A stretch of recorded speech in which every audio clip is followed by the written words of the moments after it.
Assalamualaikum warahmatullahi wabarakatuh. Bapak Rektor dan para hadirin sekalian, saya singkat saja biar lebih banyak dialog ya. Jadi begini, ketika Indonesia ini akan berdiri, itu umat Islam itu mencari model sebuah negara yang cocok bagi umat Islam. Digali dari kaidah dari ayat Al-Quran muncul kaidah begini, bahwa mempunyai negara itu wajib hukumnya. Dalilnya mala yatimul wajib illa bihi fahuwa wajibun. Jika untuk melaksanakan satu perintah Allah yang wajib itu tidak bisa terlaksana kalau engkau tidak mempunyai sesuatu yang lain, maka sesuatu yang lain itu wajib hukumnya. Jika melaksanakan perintah Allah dengan baik, jika mau beribadah dengan baik, engkau tidak bisa melaksanakannya dengan baik itu kalau engkau tidak punya negara, maka punya negara itu wajib hukumnya. Itulah sebabnya pada waktu itu saat Indonesia sedang dijajah oleh negara asing, oleh bangsa asing, itu para ulama sudah berpikir kita harus punya negara, karena kalau dijajah kita itu tidak baik cara beribadahnya. Naik haji susah, sholat juga susah, mau pendidikan yang baik susah, sehingga lalu muncul ide kita harus juga mendirikan negara. Itu. Lalu itu bertemu dengan kepentingan bangsa-bangsa, suku bangsa yang lain yang juga ingin negara. Nah disitulah kemudian ketika negara akan didirikan itu timbul perdebatan. Apakah kita ini mau mendirikan negara Islam atau negara kebangsaan gitu. Terjadi perdebatan panjang. Pada akhirnya sesudah orang Islam, tokoh-tokoh Islam berusaha mendirikan sebuah negara yang khas Islam, yang biasanya disebut khilafah, akhirnya disepakati kita mendirikan negara kebangsaan. Bukan negara sekuler, tapi bukan negara agama, yaitu negara Pancasila. Nah di dalam negara Pancasila itu, yang diberlakukan oleh negara bukan hukum agama. Tetapi hukum agama bisa berlaku tanpa diberlakukan oleh negara. Saudara berpuasa, itu berlaku hukum agama bagi saudara, tapi tidak diberlakukan oleh negara berpuasa itu. Tapi kalau saudara mau melaksanakan puasa dengan baik, negara melindungi, negara memfasilitasi. Sehingga di sini negara memproteksi bagi pemeluk agama, bukan memberlakukan hukum agamanya. Pemberlakuan hukum agamanya itu adalah bagi kita sendiri, kalau sadar ya laksanakan, kalau tidak, tidak ada hukumannya oleh negara, tapi hukumannya ya dosa. Seperti ajaran agama. Nah, saudara sekalian, kemudian sesudah orang-orang Islam berjuang, memperjuangkan bentuk tertentu dari negara tidak berhasil, karena kemudian muncul negara kesepakatan yang disebut Darul Mitsaq, negara kesepakatan itu, maka kemudian dicari dalilnya, bagaimana sih caranya untuk bisa beribadah tanpa mempunyai negara yang formal Islam, gitu. Negaranya bukan negara Islam, tapi perlindungan negara diberikan terhadap orang Islam. Maka ditemukan di situ dalilnya lah, mala yudroku kulluhu la yudroku julluhu. Kalau engkau tidak bisa dapat seluruhnya, jangan tinggalkan seluruhnya, ambil sebagiannya. Kalau engkau tidak bisa membentuk negara ini sebagai negara Islam secara total, maka jangan tinggalkan negara ini, tapi peluang-peluang yang masuk untuk melaksanakan ajaran Islam masuk dari bentuk itu. Sehingga kita tanpa bernama negara Islam, di sini syariat Islam subur. Saya tadi sudah katakan betapa sekarang ini Islam subur di tengah-tengah masyarakat, tumbuh sendiri.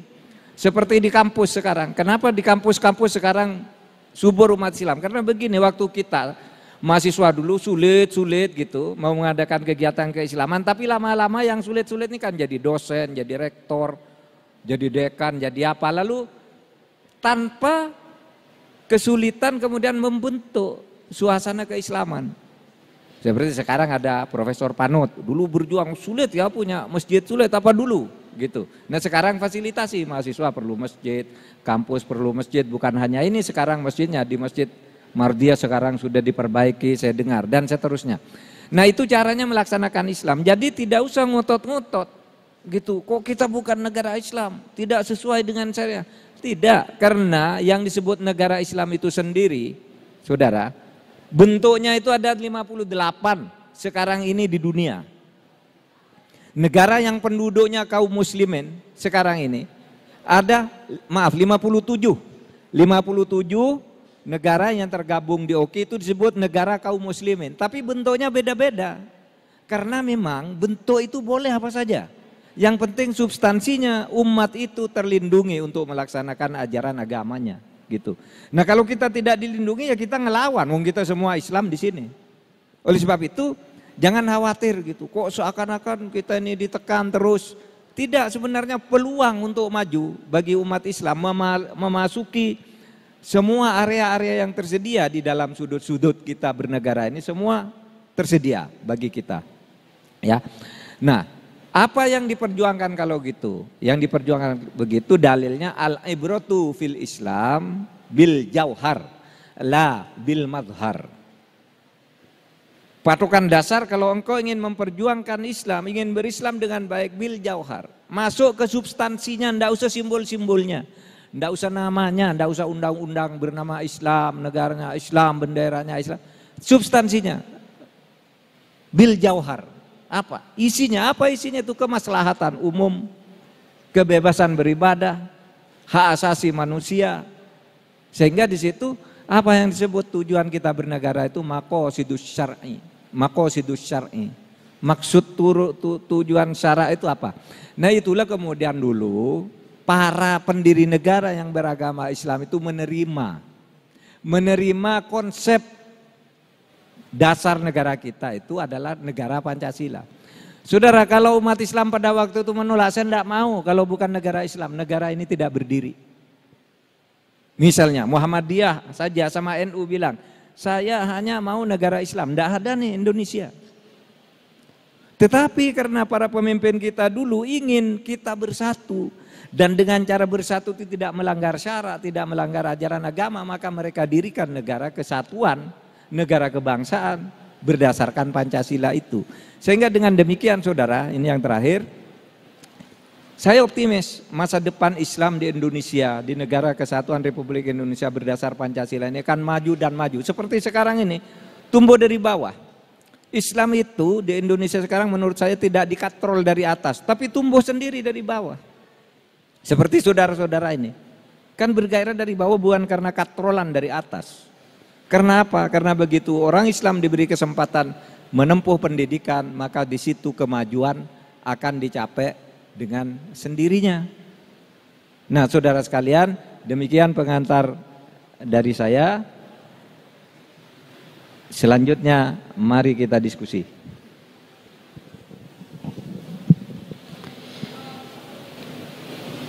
Baik jamaah sekalian, sekarang kita masuk ke sesi utama Ramadan Public Lecture pada malam hari ini, yaitu dialog, diskusi dengan jamaah sekalian.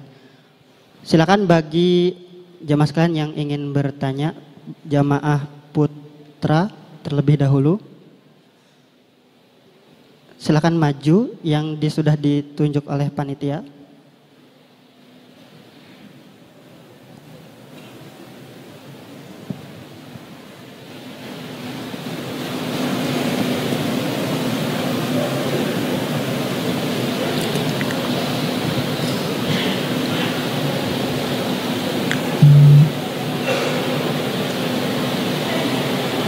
Silakan.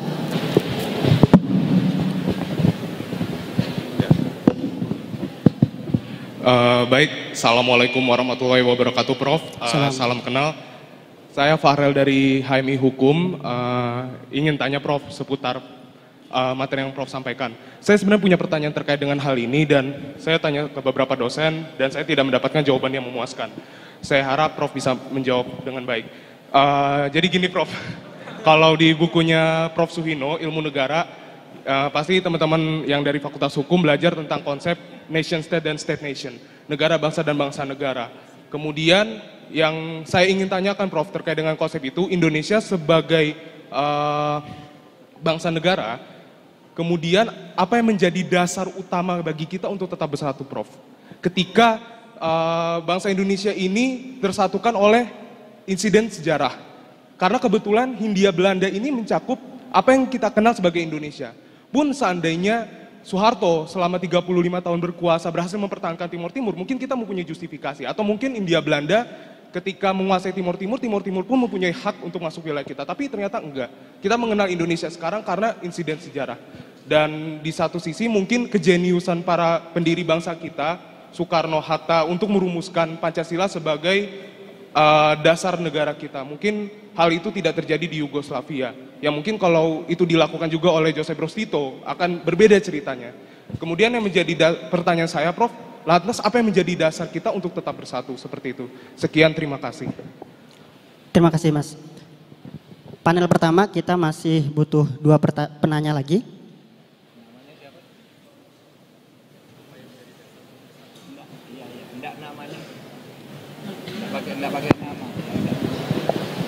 Silakan, panitia.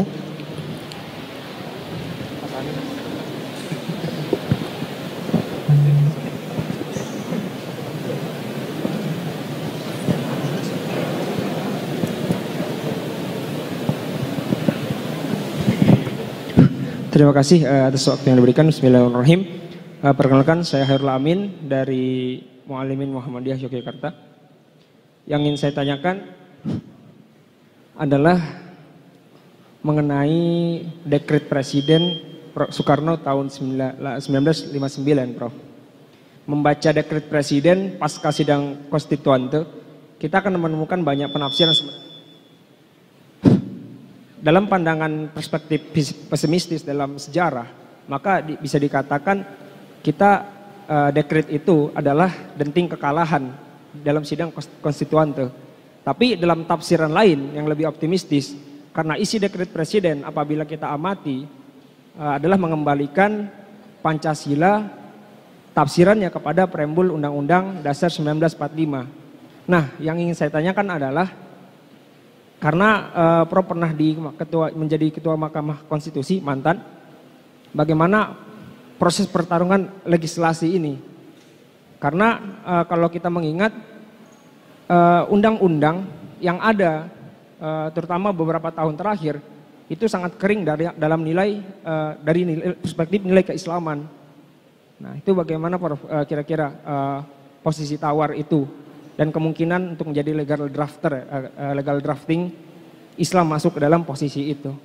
Bagaimana Prof sendiri melihat prospek ini ke depan? Karena legislasi kita kok kering, padahal kalau melihat dari perspektif optimis melihat dekret itu, maka sejatinya drive utama nilai dari dalam perjalanan kebangsaan kita dalam legislasi atau undang-undang adalah Islam. Terima kasih.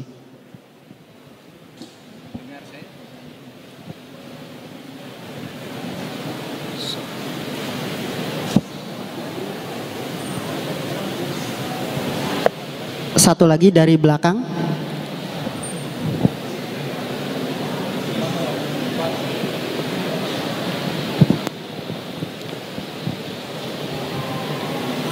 Silakan maju.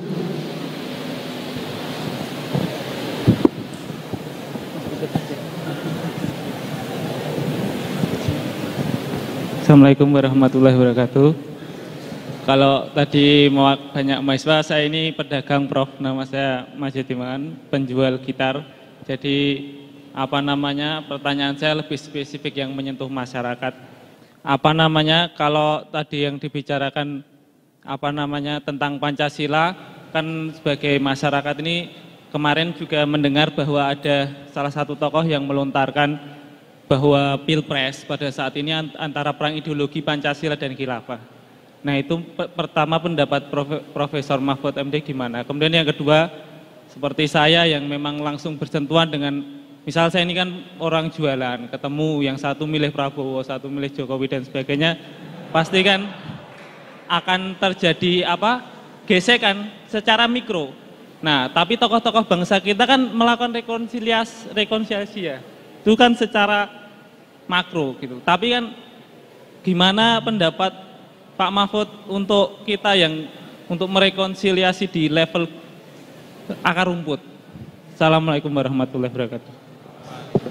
Assalamualaikum warahmatullahi wabarakatuh. Baik, terima kasih. Kita tutup dulu panel pertama. Mari kita simak respon dari Prof. Mahfud.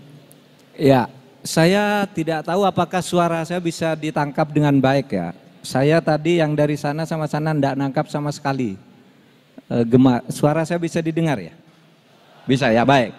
Sejauh yang saya tangkap saja. Yang saya tangkap tadi hanya penanya pertama, kemudian yang di sini tadi yang konstituante itu saya tidak dengar pertanyaannya. Yang di sini tadi ada pertanyaan yang panjang itu saya tangkap Pancasila dan khilafah. Kemudian ada pertanyaan tertulis ini, gini, jika Bapak mengatakan bahwa negara tidak bisa memaksa seseorang untuk taat terhadap syariat Islam, maka apakah Bapak mendukung sekularisme? Dan bagaimana pandangan Islam mengenai sekularisme? Ini pertanyaan yang tertulis tadi dari sini. Jadi begini saudara, ketika Indonesia akan didirikan dulu, ada dua pandangan yang ekstrim. Ya, pada tahun 1938 Bung Karno itu membuat sebuah tulisan di Fajar Asia yang isinya itu menyatakan kalau Indonesia ini besok akan merdeka, kita harus bangun Indonesia ini sebagai negara sekuler. Bung Karno tahun 38 ya, tapi Bung Karno tahun 45 kemudian mengkompromikan ketemu dengan Pancasila itu. Sekuler, tidak boleh negara itu ikut campur dalam urusan agama dan tidak boleh agama ikut campur negara, harus pisah. Bung Karno menyatakan pada saat itu harus seperti Turki di bawah Kemal Atatürk. Karena negara itu akan mundur kalau dicampuri agama, agama itu akan mundur kalau diurus oleh negara. Itu Bung Karno. Nah kemudian muncul bantahan dari seorang bernama Muhlis, tapi sebenarnya ini adalah Nasir, yang mengatakan kalau Indonesia nanti merdeka harus menjadi negara Islam. Kenapa? Karena Indonesia ini 87% adalah orang Islam. Kalau mau demokrasi maka 87% inilah yang menentukan. Harus menjadi negara Islam. Terjadi polemik itu saling jawab. Sampai akhirnya di tahun 45 di BPUPKI ketemu dalam kompromi. Tidak mungkin kita menjadi negara sekuler. Tidak mungkin sekularisme. Karena kita kaum beragama, bangsa yang beragama. Tidak mungkin kita menjadi negara agama. Karena agama di Indonesia bukan hanya Islam. Kalau negara agama itu artinya negara yang diurus oleh atau berdasar satu agama, itu negara agama. Seperti Saudi Arabia itu negara agama. Vatikan itu negara agama. Tapi negara sekuler, negara yang tidak ada urusannya dengan agama. Nah pada tahun 45 itu Bung Karno berhasil memformulasikan bersama tokoh-tokoh Islam, kita tidak boleh negara sekuler. Tapi juga jangan negara agama. Ketemulah prismatikanya, namanya negara Pancasila. Jadi saudara, saya kalau ditanya menolak sekularisme, menolak. Kita negara berketuhanan. Nah di dalam negara berketuhanan ini, negara tidak memberlakukan ajaran agama tertentu, tetapi melindungi seluruh pemeluk agama untuk melaksanakan ajarannya. Saudara kalau mau naik haji, dilindungi oleh negara, tapi negara tidak boleh mewajibkan saudara naik haji. Saudara mau bayar zakat, saudara, negara tidak boleh, saudara wajib bayar zakat, tidak boleh. Tapi kalau saudara mau bayar zakat, negara melindungi, maka disediakan badan amil zakat oleh negara. Tapi saudara tidak bayar, tidak apa-apa. Negara tidak memperlakukan hukum agama. Jadi negara melindungi, tetapi tidak memperlakukan sama. Orang Hindu dilindungi, kalau orang misalnya orang Hindu mau naik haji ke Sungai Gangga sana, dia harus dilindungi oleh negara. Harus dilindungi. Karena itu keyakinan mereka, gitu. Orang mau ke Vatikan saat tertentu harus dilindungi, tapi negara tidak mewajibkan. Nah itulah negara kita, negara Pancasila, negara berketuhanan itu begitu. Tidak memberlakukan hukum agama tetapi melindungi rakyat yang secara keperdataan, secara ubudiyah ingin melaksanakan ajaran agamanya. Terus hukum nasionalnya apa? Hukum nasionalnya itu adalah hukum yang dibuat bersama melalui proses eklektisasi di DPR. Orang Hindu ketemu di DPR, Islam ketemu, Kristen ketemu, lalu berembuk di situ. Lahirlah hukum nasional. Inilah hukum Indonesia. Misalnya hukum pemilunya, ya hukum pemilu sama. Apakah Anda Kristen, Hindu, Katolik, ya hukum pemilunya itu. Hukum tata negaranya ya itu. Hukum pidananya juga itu. Nah itulah hubungan antara negara dan agama di Indonesia. Jangan khawatir lah, agama ini akan mendapat perlindungan dan akan maju. Akan semakin maju, dan Indonesia menjadi harapan masa depan dunia sebenarnya dalam rangka Islam yang lebih ramah terhadap kemanusiaan. Satu, kemudian yang kedua, saudara, apa yang menjadi dasar kita untuk bersatu? Yang menjadi dasar kita untuk bersatu, kalau ikut pidatonya Bung Karno 1 Juni itu, karena kesamaan nasib dan tujuan. Nasibnya sama, ya, kita di bawah penjajahan, di bawah sebuah sistem yang hegemonik, sangat otoriter dan menindas, punya tujuan yang sama, punya perasaan yang bersama dan ingin bersatu. Itulah maka lahir Indonesia. Itulah yang oleh Bung Karno disebut geopolitik. Geopolitik kita itu apa sih? Geopolitik kita itu satu. Kita punya pulau sebanyak 17.500 pulau, itu bersatu. Saudara bayangkan, 17.504 pulau, ini negara paling besar, paling banyak pulaunya di dunia. Punya 1.360 suku bangsa. Bersatu. Karena nasib dan tujuan yang sama. Di mana itu? Geopolitik yang bernama Nusantara ini. Punya kekayaan yang secara geografis luar biasa. Kita punya semuanya. Agama banyak, coba saudara. Bayangkan tuh India kita tuh dulu disebut Hindia Belanda karena dijajah oleh Belanda. India itu namanya Hindustan Raya, itu namanya Hindia Inggris, dijajah oleh Inggris. Ketika merdeka mereka menyatakan yuk kita bangun Hindustan Raya, sebuah negara India yang demokratis. Oke, karena mereka demokratis, Ali Jinnah mengatakan begini, atas nama demokrasi saya dari Pakistan tidak ikut India, saya mendirikan negara Islam sendiri. Lahirlah negara Islam Pakistan terpisah dari India karena beda agama. Indonesia tidak, coba. Indonesia tidak. Mari kita bersatu, para tokoh kita bersatu meskipun berbeda di dalam sebuah negara. Mahatma Gandhi gagal menyatukan Islam dan Hindu. Indonesia juga sesudah Pakistan berdiri negara Islam. Tahun 47, India juga merdeka tahun 47, pecah di tahun 47. Kita bersatu sampai sekarang di dalam kebesaran seperti ini. Pakistan merdeka tahun 47, terus mereka menjadi negara sendiri pada tahun 71, pecah dengan Bangladesh. Bangladesh mengatakan, orang Pakistan kamu sombong. Meskipun kita sama-sama Islam tapi kulit saya yang agak hitam-hitaman ini, orang timur dengan berbahasa Bengali, kamu bagus-bagus, kaya-kaya berbahasa Urdu. Maka saya lebih baik merdeka sendiri sekarang, berdirilah negara Bangladesh, didirikan oleh Mujibur Rahman pada tahun 71. Indonesia tidak. Karena apa? Karena kita dipersatukan oleh nasib dan tujuan yang sama, dan bahwa kita sadar, terutama orang Islam itu sadar bahwa perbedaan itu adalah ciptaan Allah. Itu yang menyebabkan para ulama itu, sudahlah kamu jangan benci kepada orang yang berbeda, karena Allah sendiri mengatakan begini nih di dalam Al-Quran. Walau syaa rabbuka la'amana man fil ardi jami'a. Kalau Allah tuh mau semua orang di muka bumi ini iman kepada Tuhan yang sama. Ini kata Allah sendiri nih.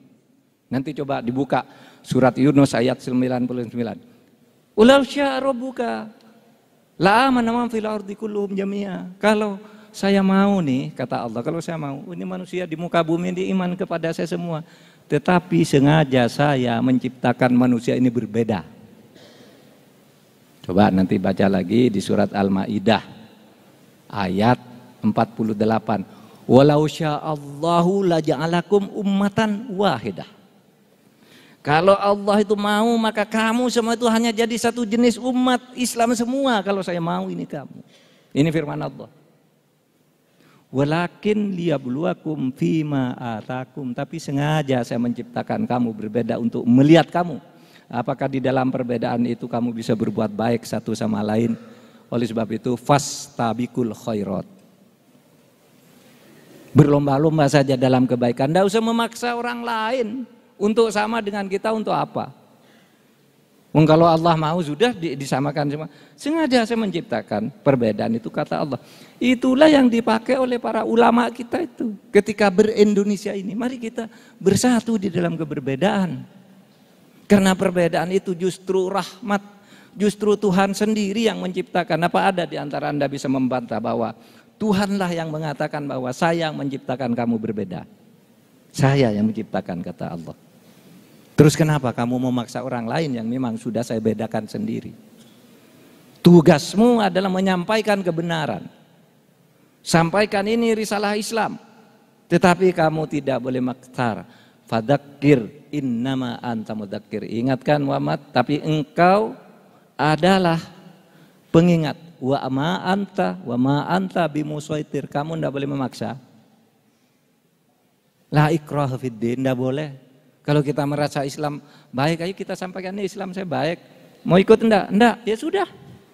Saya akan laksanakan sendiri dan negara melindungi saya. Gitu. Nah, jadi dasar kebersatuan kita itu adalah geopolitik tadi, dan kalau dikaitkan dengan Islam, kesadaran bahwa Allah itu menciptakan kita berbeda untuk maju bersama. Itu yang menyebabkan kita bersatu. Kita merasa enak dengan orang yang berbeda suku, beda agama, beda ras, dan sebagainya, biasa-biasa aja gitu. Kita punya pilihan hidup sendiri-sendiri. Pancasila dan khilafah. Saudara, begini. Pada saat Indonesia didirikan, itu para tokoh Islam itu mengusulkan negara khilafah. Istilah khilafah itu disebutkan di dalam sidang itu oleh Sukiman Wiryo Sanjoyo. Tetapi dia mengatakan khilafah, menyebut khilafah itu sudah tidak dengan bentuk tertentu. Karena gini nih, urusannya nih begini. Apakah mempunyai negara itu ada di dalam Al-Quran? Mempunyai khilafah itu ada di dalam Al-Quran dan Sunnah? Iya, ada. Karena buktinya Allah menyatakan di dalam Al-Quran itu ada istilah al-mulk. Al-mulk itu kulillahumma malikal mulk. Mulk itu kerajaan, khilafah. Ada kata al-balad, wahadal baladil amin. Itu negara, khilafah juga. Wahadal baladil amin. Kemudian ada kata sultan. Sultan, itu kekuasaan negara, khilafah. Lalu ada kata bilad, alladzi lam yukhlaq mithluha fil bilad, itu negara. Jadi dalam Islam itu ada negara, ada khalifah. Sebagai prinsip adanya negara, memiliki negara itu adalah fitrah. Tidak ada orang hidup di dunia ini yang tidak punya negara, tidak ada. Cari coba. Apa ada orang hidup di dunia ini tidak punya negara? Begitu lahir dia ada dalam negara. Itulah sebabnya Al-Quran berkali-kali menyebut negara. Kan kalau dikatakan sistem pemerintahan khilafah. Tetapi sistem pemerintahan menurut Al-Quran dan Sunnah itu tidak ada. Siapa yang berani mengatakan ada ngacung sekarang? Tidak ada. Tidak ada. Siapa yang berani mengatakan ada? Yuk. Tidak ada. Tidak ada di dalam Quran dan Sunnah Rasul sistem tertentu itu tidak ada. Artinya apa? Sistemnya itu bebas. Boleh negara Pancasila, boleh parlementer, boleh presidensil, boleh ada pemilu, boleh ada legislatif, boleh ada raja, perdana menteri, boleh. Yang penting maqasidus syar'inya Anda kalau punya negara harus dipimpin oleh seorang pemimpin yang adil. Kalau Anda punya negara, hukum harus ditegakkan dengan adil. Wa idza hakamtum bainan nas. Kalau engkau menghukumi, memimpin di antara manusia. Bukan di antara bainal muslimin, tidak. Bainan nas, di antara manusia, siapa saja manusia. Nah, itulah sebabnya saya selalu katakan ini. Anda yang selalu teriak-teriak khilafah, tolong tunjukkan kepada saya mana sistem khilafah menurut Islam itu. Yang tertentu, tidak ada. Anda mau tuh, itu Khulafaur Rasyidin juga beda-beda, Bung. 4 itu khalifah. Kalau bicara sistem, misalnya Abu Bakar itu sistemnya apa sih? Abu Bakar itu sistem permusyawaratan. Umar sistem penunjukan. Iya kan? Utsman sistem perwakilan melalui ahlul halli wal aqdi. Beda-beda tuh. Artinya apa? Soal bentuk dan mekanisme silahkan, tetapi di sini yang paling pokok. Negara harus diselenggarakan dengan adil, apapun namanya. Oleh sebab itu Anda tidak bisa menemukan sekarang ini.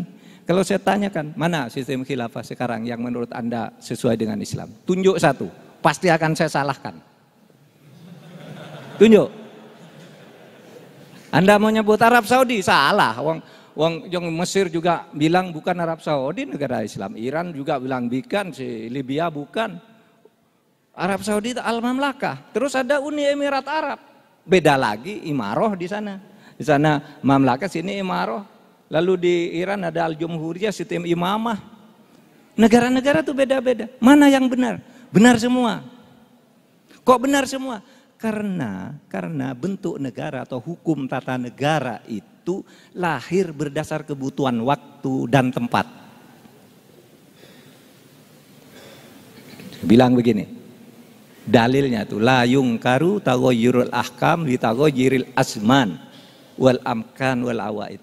Tidak bisa dipungkiri bahwa hukum tata negara pun itu lahir berdasar perbedaan waktu.